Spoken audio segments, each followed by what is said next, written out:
A man is defined by his ambitions.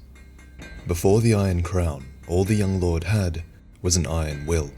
Little known and unestablished, the lord held some power, but he wanted a kingdom to match his pride.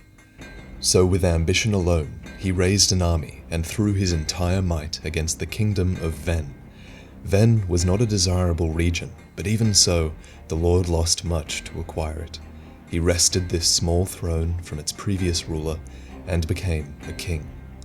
This act left him enfeebled.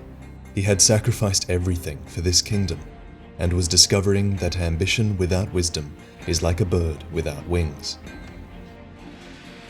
How could he hope to hold this kingdom? Ambition had inspired his subjects to action, yes, but ambition alone cannot run a country. It cannot substitute the qualities a ruler needs. The king was short-sighted, he knew little, and his story likely would have ended here. But then, from the east, a powerful warrior came, a man wielding a bewitched sword so powerful it was unknown whether he controlled the blade or whether the blade controlled him. This man was Alonne. Sir Alonne stands apart from the other characters in our story. The others are defined by their wants and ambitions, but Alonne has none to speak of. Thus, it's impossible to say why he came to this land, or what he saw in the king. Perhaps he thought he was destined for great things, or perhaps they became like brothers. Whatever his desires, Alonne decided to serve the short-sighted king. His wisdom was a light in the darkness, and the king was reborn as a powerful ruler. With wisdom and pride, Alonne and the king did a great many things. Their rule was defined by their strength, and the kingdom was shaped by their union. The king's army was revolutionized under Alonne, with the men mastering great bows and slender blades wielded in an Eastern fashion. The king, as many kings before him, found himself enraptured with fire and all it represented. He appointed a master of pyromancy, a man named Egil, who would go on to grant fire a will of its own. Egil adored his bull-headed king, and was awarded a great ornamental minotaur helm. The minotaur, half man, half bull, would come to symbolize the stubbornness and bestial strength of the king and his kingdom. For even with Alonne's counsel, the king remained short-sighted and reckless. So like a bull, he charged ahead, savoring his momentum. To sustain his country, the king sacrificed the land. Past the hunting grounds in the copse lay a place called Harvest Valley. The king exploited the land here so thoroughly that poison seeped from the earth, but it mattered not. The stubborn king persisted, adapting his workers and driving the slaves ever harder. The bounty of ore found here was high, so the kingdom became wealthy and well supplied. Within the valley, great relics of times long past were uncovered, kingdoms from long ago, sunken and forgotten to time. A warning existed here, but the king was blind to it. He did not seek to learn from past kingdoms buried beneath the earth, rather he intended to profit from their passing. And so, when the scorching iron scepter was found, everything changed. With heat, you can fuel, create, destroy. It's one of the simplest forms of energy, and thus it's one of the most useful. With this artifact, the king of Ven revolutionized his kingdom. Smelting iron became trivial. There were no bounds to what he could create. Iron melted, shifted, and was brought under his control, as if he held sway over the forces of life and creation. The kingdom's warriors were equipped in iron armament. Hulking great suits of armor were brought to life. The king curated a palace made entirely of iron, and some legends even say that he tried to create a dragon out of iron, driven by the same fated lunacy as the kings before him. Presiding over his great age, the Iron King knew unparalleled power. None could stand in his way, and any who would try would be crushed under his might. Be that as it may, the Iron King still faced challenges. All the iron in the world could not cure the undead curse, but not for lack of trying on the king's part. He sought to shackle and imprison all undead in iron, converting the copse to a hunting ground and prison where undead, not animals, were the prey. It seemed fruitless, however, and the hollowed undead continued to multiply even within the ranks of those hunting them. In his rage, the Iron King built a great circular colosseum to torture the undead. They were ritually let out of their cells to be run down by the executioner chariot, unable to escape and unable to die. The punishment for offending the Iron King's might was harsh, even if undeserved. These things became reflections of the king's conceit, hallmarks of his reign. At this moment, a terrible woman who would be his ruinous queen set course for the kingdom. And then, at the peak of the Iron King's rule, his friend walked away. Alonne was gone, his distaste left unspoken.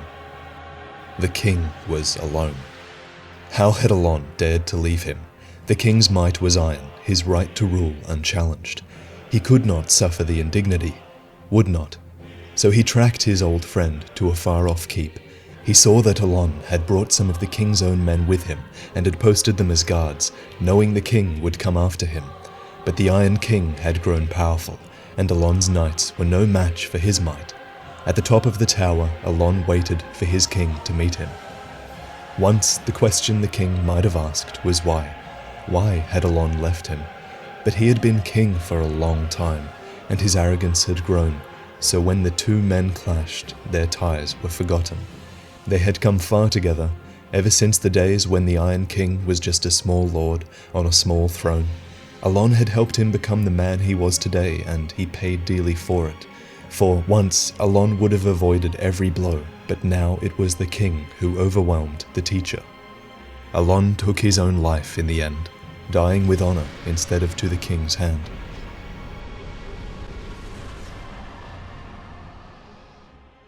The memory we experience doesn't end with Alonne's death, as you would expect. When we step inside a memory, we see it through to the end. The king walked into the adjacent room after Alonne departed, and what he saw there would steal this memory in his mind forever. In this room, Alonne had kept the king's old throne, a reminder of the king's humble origins, a keepsake from the time he had travelled to the king's land, offering his servitude and friendship to the man who would become the Iron King. The memory ends here. Nurtured properly, man's ambition allows us to take flight. On ambition's back, we reach greater heights, and kingdoms are elevated alongside the man. But if man looks back and sees not where he has been, then on which path does he travel? The Iron King had lost his way, and now he had lost a friend and mentor as well. From this point onwards, we see evidence that this event had broken the man. After Alonne departed, the Iron King named his knights after Sir Alonne, for they were loyal to him more than the Iron King. He took Alonne's armor back to his home, enshrining it and locking it below his current, towering Iron Throne.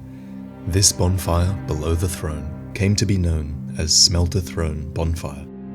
His pyromancer Egil had experimented with giving fire a will of its own, and the king had become adept at infusing suits of iron with souls. Now, towards the end of his rule, he crafted one more, a terrifying suit of black iron that would come to represent the demons he now held. It's implied he infused it with Alonne's soul, for the demon he created took on the combat style of his old friend, battling with inhuman leaps into the air, and the ability to infuse its sword with fire by plunging it into its belly, just like Alonne had done. The lore is unclear on what happens next. Some of it says that the earth spouted fire, with a smelter demon arising from the flames. It says that the short-sighted king was incinerated by the creature in one swing, and his castle devoured in a sea of flames. The other side of the lore says that the king hurled himself into the magma, perhaps in agony over what he had done to his friend. Though, in the end, the Queen of Ruin arrives at the kingdom and finds no king or country. The short-sighted king had sunk below the scorching iron, and his iron rule sunk with him. If this video added a bit of depth to the experience you had with the game, then let me know. That's my goal here on YouTube. If you want to become a part of the small group that directly supports me, then please click the link on the screen. It'll take you to a page where you can pledge a small amount of money per month to be part of a small, engaged community of direct supporters.